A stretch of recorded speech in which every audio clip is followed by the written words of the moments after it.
Good morning, Kansas City. Welcome to Uncanceled on KCMO Talk Radio 95.7 FM. I'm Kevin Kietzman, your humble host, settling in on a Thursday where at the White House right now, Donald Trump is crowing with Howard Lutnick, the Commerce Secretary, as the first tariff deal is done. It is complete and it is massive. It's with the United Kingdom, which is the number 4 export country for us. And it's about to grow because it just opened up for automobiles made in America to be sold in the United Kingdom, which has not happened ever for about 25 years. They've been trying to do a trade agreement with the United Kingdom. They've never been able to get it done. We don't sell cars in the United Kingdom, and it has been unbalanced trade for a long, long time. And now it is open to the United States for cars, steel, aluminum, ethanol, beef, machinery, and agriculture. All will be sold now in the United Kingdom. We will be able to export those things and sell them at competitive prices, which obviously creates opportunity for American businesses to make even more product and sell more around the world. This is how it works. Keir Starmer, the Prime Minister of the United Kingdom, was on the conference call from another location where he's having his own news conference with Trump and thanked Trump, referred to this as an historic day and something that's been needed to be done for a long, long time. Lutnick then comes on and explains how this thing is going to work and the segments and the sectors and whatnot, and called Trump the closer. He said it was, we can sit there and negotiate till we're blue in the face, but when Trump picked up the phone and talked to the Prime Minister of the United Kingdom, this deal was done, and we set our terms, and they are thrilled. There will be a 10% tariff on Range Rovers, Jaguars, all these British cars that are made, things coming from England. The United Kingdom will have 10% tariffs on it that will go straight to our government. It is estimated that will be somewhere between $6 and $10 billion a year for the United States Treasury on tariffs of things coming in from England. And we are now open to sell our products there. When Trump said this is all about jobs, he wasn't lying. This is about jobs. The number 4 export country for the United States is the United Kingdom. And now we can sell all those products I named there without massive tariffs that may expect it will last for quite some time, because Trump and the boys, and it is boys that I see on the screen, they're definitely taking a victory lap today, and they love the deal that they have struck with the United Kingdom, and they see it as a giant win for America. And Starmer will have the opportunity to protect automotive jobs mainly in the United Kingdom. They were going to lose all kinds of jobs if those cars weren't coming to America. We buy hundreds of thousands of their cars a year in this country. Like, we're the biggest, 30% of Jaguar Land Rover is in the United States. They'd literally be, one company would be losing a third of what it does, which would obviously mean at least a third of their jobs would go away if those weren't being sold in the United States. So it is great to have the hammer, and it looks like it's worked with the first partner, and they are all happy with the new deal, and that works for, if they're happy, I'm happy. We have a local company in Kansas City. Let me first run down the show. We got a great guest coming up in about 20 minutes. Ryan Olah is going to be here. He's with Freedom One Racing. Do you guys remember the viral video of the speedboat at Lake Havasu, Arizona a couple of weeks ago that went airborne? 211 miles an hour, and it turns out those boys were from Kansas City. He's going to be in studio with us to talk about flying a boat at 211 miles an hour and what their team is all about. It's Freedom One Racing. Their boat is called America One. I think you're going to like what they're about. They are out to set the Lake of the Ozarks record. They want the fastest boat in the world. It's a great story, so stick around for that, and we are glad that Ryan is alive and well after that unbelievable crash that we all saw that went viral. We'll do that. We got a lot to talk about with Mark a little bit later as well, including Bobby Witt Jr. being a hero for the Royals again, and Tim Walz saying something incredibly stupid. It is all ahead on Uncanceled, where we're going to stay local here for a little while. And a local company, one of the most famous companies ever from Kansas City, is in hot water on social media and could be facing a boycott from conservatives. And this could affect a lot of folks here in Kansas City, and that is Hallmark. Hallmark keepsake stores sell all kinds of cool things for Mother's Day. Mother's Day is coming up, and one woman shot a viral video where she went to a Hallmark store, and they handed her a sheet of paper, not unlike the regular piece of copy paper that I have here in my hand, and it says, here's the new pricing at your Hallmark store. And on one side it says was, and it lists the price of the ornaments, the bulbs, the cards, everything else, and then it says now. And she was handed this and told by the person that works there it's because of tariffs, that there are new prices at the Hallmark store on many of their products that are there. She was confused by that and said to the person, well, where are the cards made? And they said, well, all the cards are made in Kansas. Where's everything else made? Well, as far as I know, most of everything at Hallmark is made in Kansas. And maybe they mean Kansas City because there's got to be some in Missouri as well, I would think, but maybe Kansas. This lady on TikTok took it further. She was upset by the pricing. She didn't call them out. She didn't ask for a boycott. She was not a crazy person. She went home and she called the corporate office of Hallmark and got far enough up to where they told her 75% of everything they sell in Hallmark stores is made in Kansas. Again, the same thing, made in Kansas. Then they began to tell her it was not about tariffs. It's about the economic climate that they're in right now. And this is a Hallmark problem. This is not a tariff problem. This is not a Trump problem. This is not a conservative or liberal problem. This is a Hallmark problem. All right, they've blown it here by handing a sheet out to customers saying it was this price, and now it's this price, which is higher, and having people in the stores say it's because of tariffs. You're asking for it. So it's been found out, and Hallmark's put a statement out now that they have select products from their gift and ornament collections that they attribute the higher prices now to economic climate and uncertainties. This is a huge gaffe. All Hallmark had to do was raise their prices. And don't say a word. Just remark them, put them on the floor. If people buy them, they buy them. If they don't, they don't. If people go on and say, wow, this ornament that I was getting my mom for Mother's Day or something was $2 more expensive than last year, then so be it. What in the world were you thinking telling your customers it was because of tariffs? And now releasing a statement that it's the economic climate. Hallmark, you're shooting yourself in the foot, man. You're a great company. We love you. We love the jobs. We love the identity of being Kansas City and the identity of your company and what it has stood for so many years and the great things it's done in this town. We love Hallmark. Who did this? Who's the Bud Light lady in the corporate office at Hallmark that made this decision? This is one of the worst business decisions you will ever see in Kansas City. And it's not just Kansas City. This is a global company. If they were handing these things out all over the country, in every store, and for all of their customers and blaming it on tariffs, they are asking for it. There have been 4 million people watch this lady's video on TikTok. And the ladies, look, I'm not a Hallmark shopper. I'm not their target audience. The ladies ain't happy with Hallmark right now, especially the MAGA ladies. Ladies for Trump are not happy. They're mad. They see this as political. And Hallmark is backtracking and saying it's not political. It's the economic climate. We will keep our eye on this story in the coming days and weeks, but Hallmark has dug itself quite a hole here. This user said this is COVID all over again because the user was saying during COVID, they used that as an excuse to raise prices and gouge us. And that's what's going on.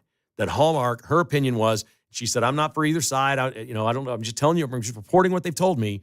But this feels like COVID all over again. They're gouging us because they can.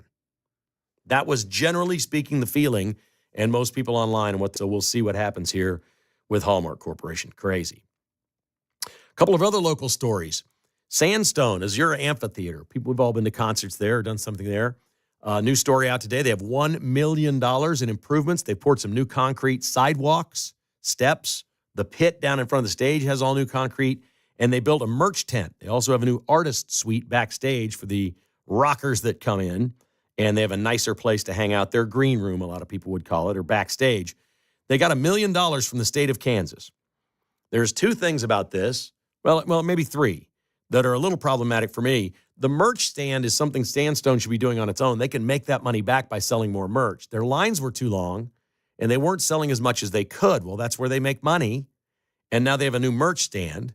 It's not a big, expensive stand. It clearly is something that Sandstone could have put up for themselves and been able to generate more revenue for themselves by selling more merch before the main act starts, which is when you sell most of your merch. So I think they could have done that on their own. The concrete, maybe it was falling apart. I'm good with that. The money came from the state of Kansas, and here's the wild part. You ready for this? The money from the state of Kansas is COVID-19 money left over from 2021 in the Relief Act for COVID-19. There's just still millions and millions of dollars laying around everywhere from COVID-19. Do you guys remember that thing was almost $1.9 trillion? We couldn't have spent that if we tried. Here we are in 2025 with COVID money that you and I paid for in our taxes. We're not asked. They just passed it. We should have kicked everybody out of Congress for doing it. They handed out free shots to people that had no business getting them, that were forced to get them. It was one of the biggest blunders in our country's history, and there's still so much bloat and money laying around. We're handing it out to an amphitheater that, wait for it, has 10 acts scheduled this year. 10 events scheduled at Sandstone. They expect to have more, but it's May 8th. You would think they'd have a lot more on the docket than that, and they don't. $1 million of COVID money to an amphitheater in Bonner Springs that has 10 events planned this year. And we're going to listen to people complain about Doge and cutting government waste and spending. I'm not. I have no time for anybody complaining. Mayor Cleaver is going to have an event on Saturday at the World War I Museum. He's going to have another one. He's going to go all musty moo on you. I'm telling you. Mustard moo. It's going to happen. He's going to do it. Mayor Cleaver is calling this a protest.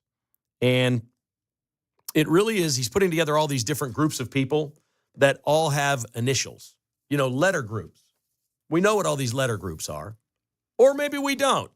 Have you ever heard of the AFGE or the NTEU or the SEIU or the MNEA? Probably not, but they're all going to be there. Local employees. This is the Hands Off Our Federal Workforce rally at the World War I Museum. Folks, this is an anti-Doge rally. This is an anti-Elon Musk rally. It's an anti-Trump rally. Hands off our federal workforce. Well, the worst estimates are we could lose 6,000 jobs in the Kansas City area due to federal layoffs. That's the worst case scenario. I just read today in DeSoto, a tiny little town where most of you have never been. It's not that far from where I live, but most people think it's a gas station on the way to Lawrence from Kansas City. They've got the Panasonic plant coming. Well, Merck Animal Health just announced they're spending $1 billion more, 2,500 construction jobs, and up to 300 permanent jobs in their new facility they're building in little old DeSoto. We're adding jobs. That's private business. Let Trump do his thing. You crazy Democrats, stand down for a year or two, will you? If this isn't working, if people aren't getting jobs, if the economy's not better than it's been, we'll listen to this all day long. But Mayor Cleaver having a rally, hands off our federal workforce, I'm embarrassed for you. We're still giving away COVID money. Representative Cleaver, we're still handing out COVID money to places like amphitheaters to bring in Country Stampede. It's all just such insanity. 913-408-7957. If you'd like to join us, give me a shout. Have you been to a Hallmark store? I'd love to hear from somebody that went in. Did you see one of these sheets? What do you think? And are they in trouble? 913-408-7957 for Uncanceled on KCMO.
Kevin Kietzman, Uncanceled. 10 to 11 a.m. on 95.7 FM, KCMO Talk Radio.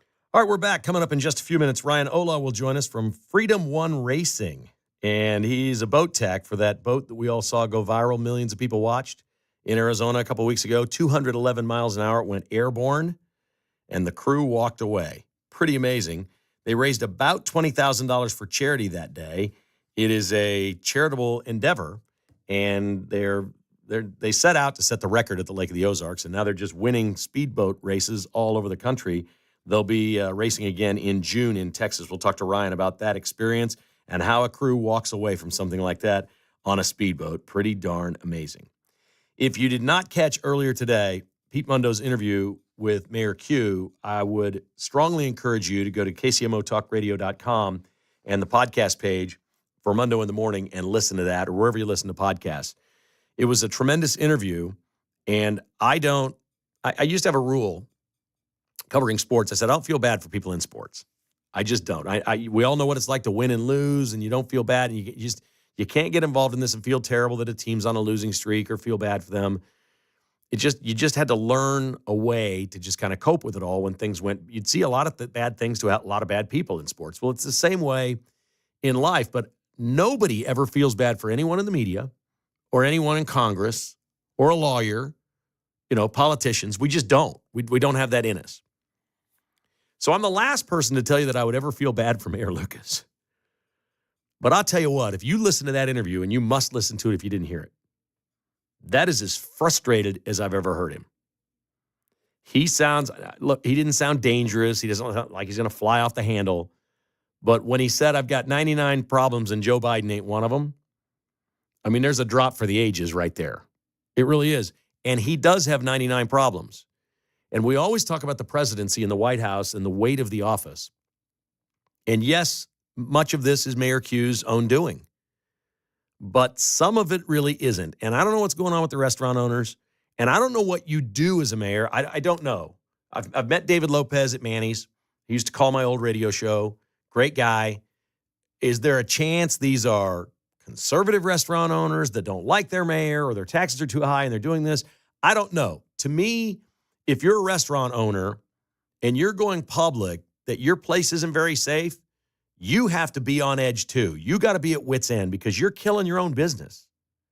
I don't think people are lining up to go to Manny's today after they went on TV and said, it's pretty dangerous around here. Our customers are getting robbed. I'm not thinking about going there. Are you? Pete was talking about that, the voice thing in the parking lot today across from Tom's. I've never been to Tom's. Pete says it's a nice place. It sounds great. I ain't going. If the parking lot across the street has a machine shouting at me that I'm under surveillance, it's telling me I shouldn't be there. Don't go there. That becomes Mayor Q's problem. And I think really that's what's getting him down right now. I think he knows what's happened with his police force. I think he knows morale can't be good. I made a comment on my podcast earlier today. It seems to me, and it's just only because these things are such high-profile deals, it seems to me that we arrest and convict more police officers in Kansas City, Missouri than we do criminals. That's just what it feels like to me. Like they'd rather go after the cops for being the bad guy than going after the bad guys. Just one man's opinion. I'm not an expert on Kansas City, Missouri. Pete is so on this. He's the guy to listen to on all of it. He really, truly is. But I heard a frustrated mayor, and for a fleeting moment there, I felt bad for him. I felt sorry for him. I thought he doesn't really know what to do. It did not sound like he had a plan. It sounded like he felt like between the city manager thing, Jackson County, the ballparks being high profile, the police officers, the crime that's occurring, the global stories that were a Mad Max hellhole of a city, the video of an officer getting run over by an ATV, all these things happening in a matter of weeks, it must feel like everything's closing in around him. I don't want that feeling in my life.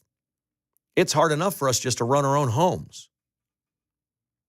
Having families, children, loved ones, whatever it may be, and that's stressful enough for most people. And I can't give you any historical references to how hard it was at one time or another for a mayor, but I've lived here my whole life, and I don't remember a Kansas City, Missouri mayor with this much on his hands at one point. It's a full plate, and it can't be a comfortable situation for him. And my overarching takeaway from that interview, and again, if you did not hear it, you must go listen to it, is not completely the substance of it all, of which there was much. It was that this man sounds like he's on the edge. And maybe just a little bit, he doesn't know what to do. Or maybe it's not that he doesn't know what to do. It's, I don't know which thing to attack first.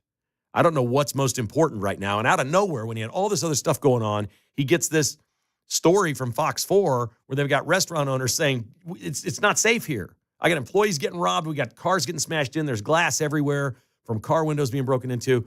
The first thing is take a look at the video from Columbia University last night and see what they did with those people that took over that library. They cuffed them, they perp walked them, and it was all of them. Start rounding up people for smashing windows out of cars. Just start there. Start there and get some arrests, get some video, and see if it doesn't make things better. Up next, it's Ryan Olah from Freedom One Racing, 211 miles an hour, crashing in the desert. That's next on Uncanceled.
It's Kevin Kietzman, Uncanceled, on 95.7 FM, KCMO Talk Radio. All right, here we go. I've been looking forward to this. We've got Ryan Olah in studio from Freedom One Racing. Their boat is called America One, and their goal is to have it be the fastest of its kind in the world. They just won in Arizona a couple of weeks ago. Even though the boat flew into the air and millions of people have now seen it and the crew walked away, there is damage to the boat. Let's talk about this Kansas City company and what they're all about. Who knew? They're new on the scene. They've only been in business a couple of years. Ryan, welcome to the show. Hey, thanks for having me. Okay, tell me about Freedom One Racing. First, how you started, then we'll get into the crash. This has only been going on for a couple of years, and you're doing this for charity. Is that correct? That is correct. So Freedom One Racing was basically started with a bunch of guys having some talks about the Spirit of Qatar boat set the record at Lake of the Ozarks shootout a couple years ago, actually quite a few years ago. And everyone that's been going to the shootout ever since has always, kind of talked about, hey, it'd be nice to have, American team that holds the record. So some people got together and kind of made it happen, and it's just progressed since there. So we've actually built the boat for the last 2 years, debuted it last year at Lake of the Ozarks. And the whole basically reason for the team and doing what we're doing is to set records, build a fast boat that is one of a kind, and then raise money for charity the whole time we're doing it. Okay, let's get this part out of the way first. This is an extremely expensive sport. The boat's extremely expensive. It's costly to travel. A bunch of you go, the whole thing. The first thing I'm looking at is how do they make money for charity doing this? The person basically that pays for all this wants to remain anonymous. Is that correct? That is correct. So it's a privately funded operation on the boat side. We have a private funder that literally pays for the boat, the maintenance, any repairs, and obviously, this go around a lot of major repairs. So nothing we bring in actually goes to pay to operate the boat. It is just, it's just part of our program. So basically the private funder teamed up with Freedom One Racing to give us the boat and have, a means to raise money for charity. Okay, so when you win money in Arizona, you donate all of it to charity? You got to pay the crew? Do you take your traveling expenses out of that, or does he pay for all that too? I'm a little curious how this works. He basically pays for everyone to get there, everyone to stay up. So if you make money, it just goes to charity? Every bit of money that we bring in for Freedom One Racing goes directly to charity. Does anybody else do this? It's not very typical in the racing industry. It's a horrible business model. It's wonderful that somebody's that rich and can do this. It must be a real passion of his or hers. It is a passion. It was to bring notoriety back to the Lake of the Ozarks shootout, to grow that race, and also a few other races around the country. And then the biggest thing is some philanthropy along the way. Okay, tell me about this crash and what's happened with Freedom One Racing. Since the notoriety that you've gotten on this, what the heck happened? How does that happen, and how are they okay after something like that? Okay, so this style racing is dangerous. I mean, offshore boats, they blow over a lot. I mean, it happens. It's just part of going fast. Once you get over about 170, 180 on the water, bad things can happen, and they can happen so fast you don't have time to react. So we've always known this was, a possibility. You never want to see it happen. You never want to be involved, but I mean, we know the risks. Everyone involved knows what we're doing. This is the first purpose-built drag boat for shootout events like what we're doing, and we are pushing the limits. It has, close to 8,000 horsepower and a 9,000-pound boat. You're really close to 1 horsepower per pound, and the whole point is pushing it, to a limit that nobody's ever done before. So you show up at an event, you get everything dialed in, and you hope for the best. So this pass, it was just one of those things where there was a combination of events that led to that insane blowover. I mean, that was probably one of the worst I've seen in the industry. And basically, whenever they actually took off, this was one of the first passes we had all 3 gears in the transmission working properly. It shifted like it should have. We picked up an extra 600 horsepower on each engine over the winter. So we had more power, all 3 gears, and a track we've never been to. We were kind of going into a headwind, and towards the end of that track, it kind of opens up to a big cove where some gusts will blow right through that cove right at the end of the track. So you think that's what it was, wind-related? It was definitely wind-related, but it was also a little bit of, not having enough seat time to really understand what we need to do. It's just a learning experience. I mean, anytime there's racing and you're pushing the limits, this is just a possibility. All right. How many of you are on shore watching this happen? A dozen? There was probably about 15 of us that go down there to keep this boat operational. When you see this happen, what do you think? We actually tow this boat out to the starting line. It is a purpose-built drag boat. It does not go cruising around the lake. So we have a pontoon boat that we drag it out to the starting line. We get it lined up. Pontoon boat pulls this beauty out there. Yep. Now, the pontoon boat's my speed. That's perfect. And that doesn't bother us. You know, we got to get it out there somehow. Yeah. So we literally drag it out to the line. We get it lined up. We'll fire both the engines up, blown alcohol Hemis. I mean, they're insane. It's basically 2 Pro Mod engines from a Pro Mod drag car into a boat. So we call it the first Pro Mod drag boat that has ever been built. So we line it up, get it fired up. We all hop back on the pontoon boat. America One will make its pass down the track, and then we typically come right behind it to catch it and get it pulled back to the trailer or the dock slip or whatever to work on it and try to make another pass. So we are literally standing right behind this thing. It sounded amazing. It was a first full pass under full power. We heard it shift into third gear, and that thing just started to eat. I mean, it was insane how fast it was building speed. And then all of a sudden, after the rooster tail, you just see this boat fly up, probably a good 60 foot in the air. And not just fly up, it flipped over backwards, it spun a 360, and then came in literally on the finish line, upside down and backwards at 170 miles an hour. And you're thinking what? You try not to think the worst, obviously. You want to think the best. You had to think the worst. There was definitely thoughts of this could be bad. This could be very bad. Your crew won't do interviews.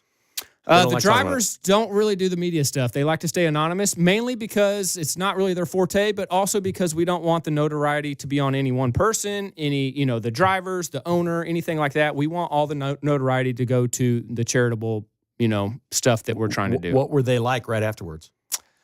Insanely enough, they were coherent. They climbed out of the boat on their own power. They got on the rescue boat and went to the hospital. Obviously, the rest of the crew has the responsibility of getting the boat out of the water and back on the trailer, which was a huge task. But I think about an hour and a half after it happened, I made a phone call to the drivers just to check on them, see how everything's going, let them know what the boat handled. And the first words out of their mouth was, "Did we win?" Did we win? I mean, that's all they cared about. Yeah. So, I mean, they're racers at heart. We went out there to do basically exactly what we did. We tore up a lot of stuff that we didn't want to, but, we won the event. We raised almost $20,000 for charity. And, it's just something that we'll have to work through and get back out there. That pass won the event before she went airborne. Yes, they clocked us at 200.1 miles an hour. There's also videos we've seen of a cockpit camera, and both of the drivers are insanely calm. And then when it goes airborne, you can sort of tell, and their eyes get big is about all I can tell, but it doesn't look like there's any kind of panic. They're just along for the ride at that point. There's nothing they can do.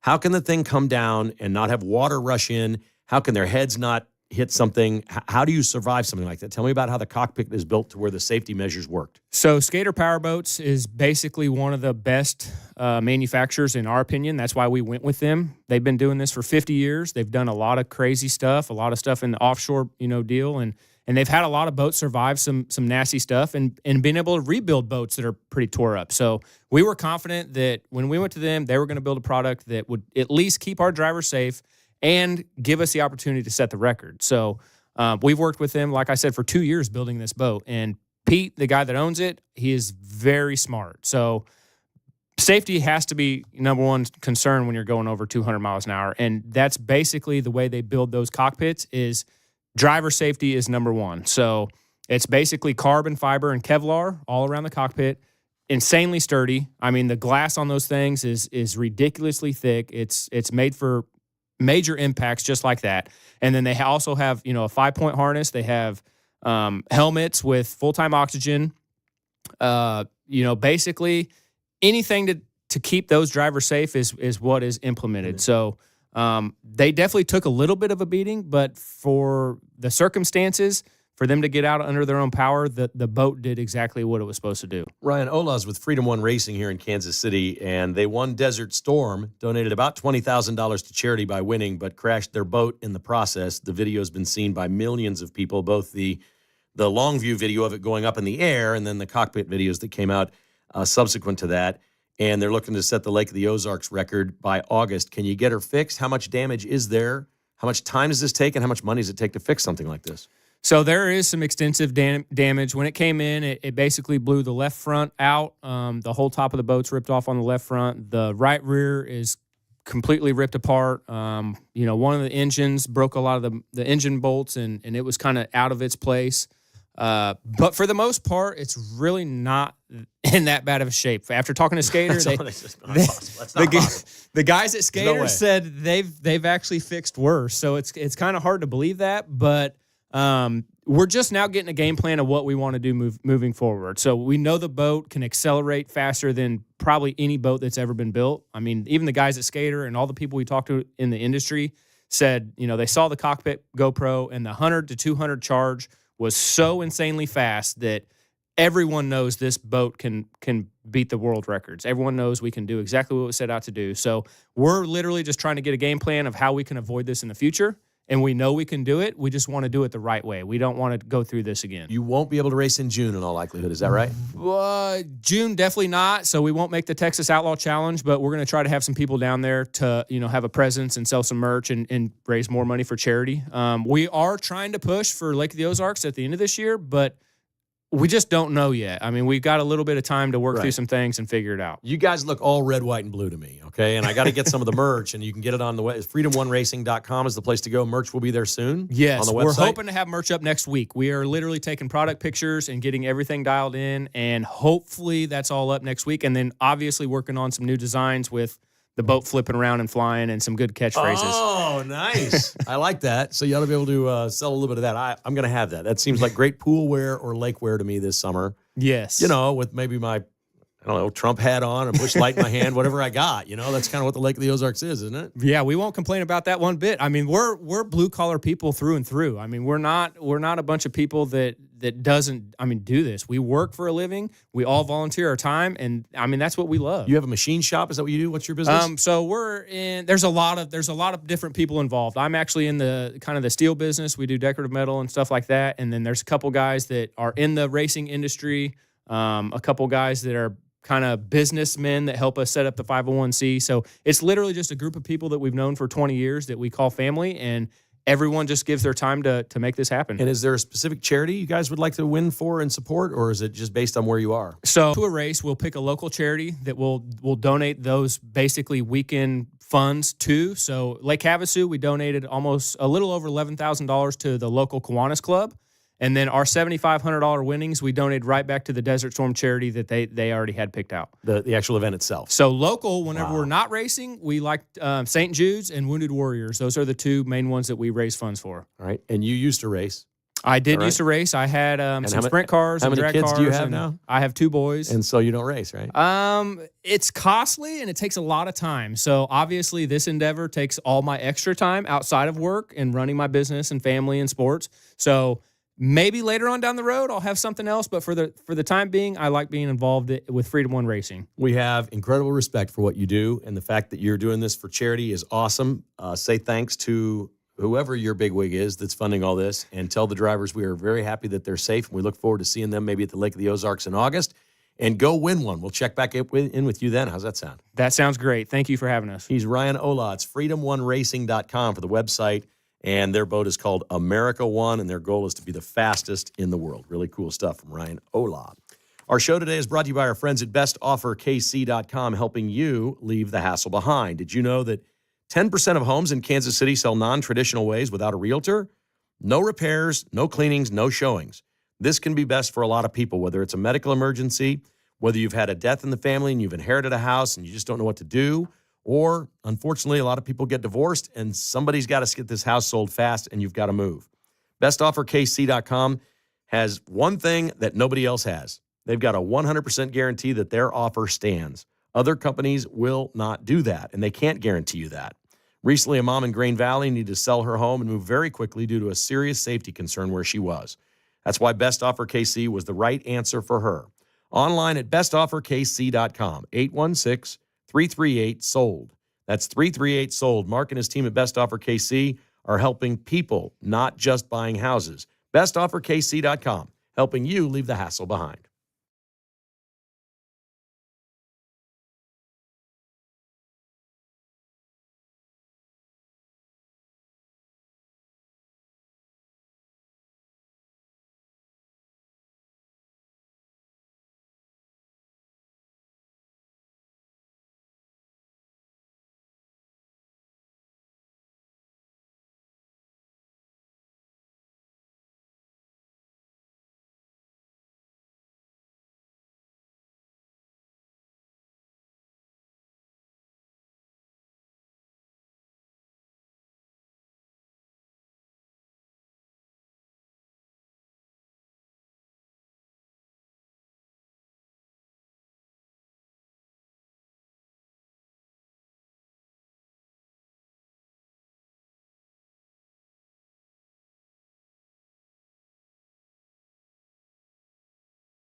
Kevin Kietzman is Uncanceled and back on Kansas City Radio. 10 to 11 a.m. on 95.7 FM KCMO Talk Radio.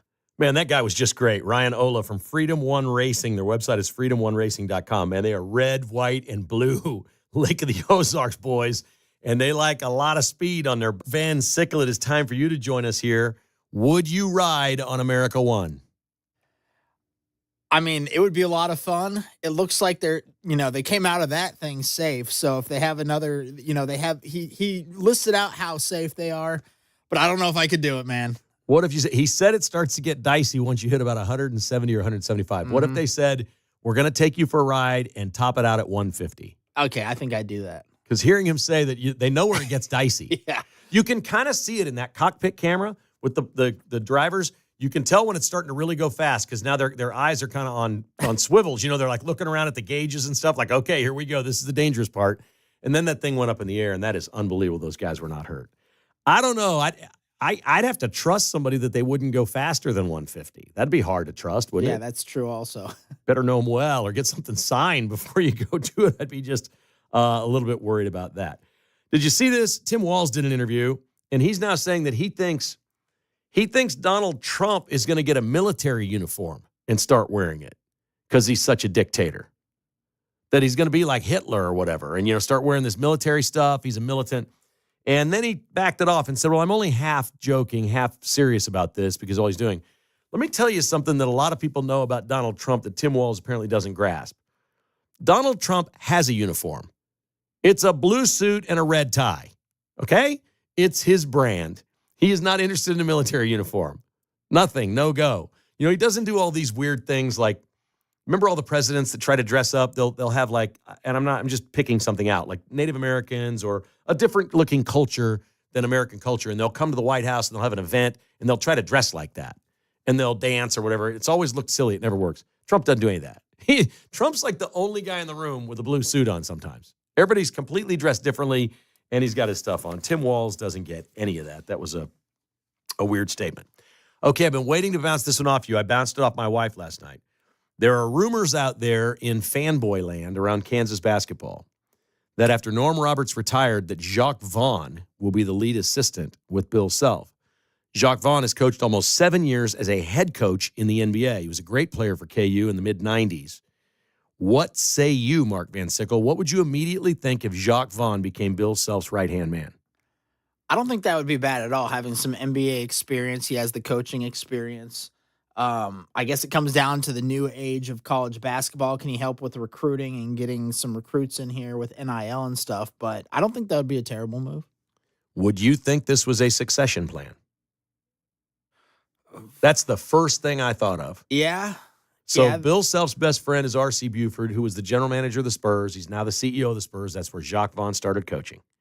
The Spurs taught him how to coach. Mm-hmm. He got the Orlando Magic job and then the Brooklyn Nets job. Now, some guys high profile like this are becoming what they call the general manager of a program in college. So maybe they're talking to Jacques Vaughn about being the general manager for NIL and all that stuff. I don't know. But if he becomes the lead assistant, it looks to me like he's learning college basketball all over again, almost as if to say, maybe you're the next guy after Bill Self. Yeah, I don't think that would be a bad plan at all, especially if he dives into what's going on in college basketball. That's the thing about some of these guys like Self and, Calipari, some of these other guys. Maybe they aren't quite as invested in what's happening in college basketball now. They have to move and do other things. So, yeah, maybe if Jacques Vaughn can do it, he can be the next guy up. I've said for many years, and this sounds terrible when you hear it, and I know, don't wreck your cars. I'm just going to go ahead and say it. I don't think KU has any other choice than to hire a minority coach after Bill Self. They've never had one. They're a liberal school. Basketball is a mostly black player sport. I think they have no option. They're going to have to do the Joe Biden thing where he went out and said, my vice president's going to be a woman minority and picked Kamala Harris. I think they won't be able to say that publicly, but I think the next coach cannot be a white guy. Jacques Vaughn would be a perfect guy for him. My point. He's got 7 years head coaching experience in the NBA. Yeah. This is not some you don't really take this job if you're Jacques Vaughn unless you're thinking, I'm probably the next guy. Yeah. And that would be cool for him to be the first black head coach at Kansas basketball. And I don't think you sign in the contract and say he's the coach in waiting or anything like that. I don't think you do that. He's got to earn it. And Bill Self would have to put his stamp on it. They haven't worked together. So he'd have to put his stamp on it. I think a lot of Kansas fans would understand if Bill Self only coached 3 more years and his heart retired. issues and all that. Oh, stuff, everything, yeah, across the board. And you could, I just think Jacques Vaughn sounds perfect. And My wife gave it like a 9.9 out of 10. She's very excited. He wouldn't be a DEI hire either. Absolutely not. He would have the resume. That's exactly right. That is the best point yet. That is exactly right. Bobby Witt Jr. had a 2-run homer last night, and it was good enough for Michael Wacha and the Royals. Wacha's been so good. If I told you that Charlie Sheen got tendonitis in his elbow right now and couldn't be the closer for 6 weeks, would you be okay with that? Give us Urseg, please. Please give us Urseg in the ninth. He strikes out the side in the eighth, then Charlie Sheen comes in and immediately a double, then a shot down the line. It's 2-1. Ugh. Royals have won 14 out of 16 in 5 straight series. Hottest team in baseball. The Vince Show is up next. Thanks for listening to Uncanceled on KCMO Talk Radio.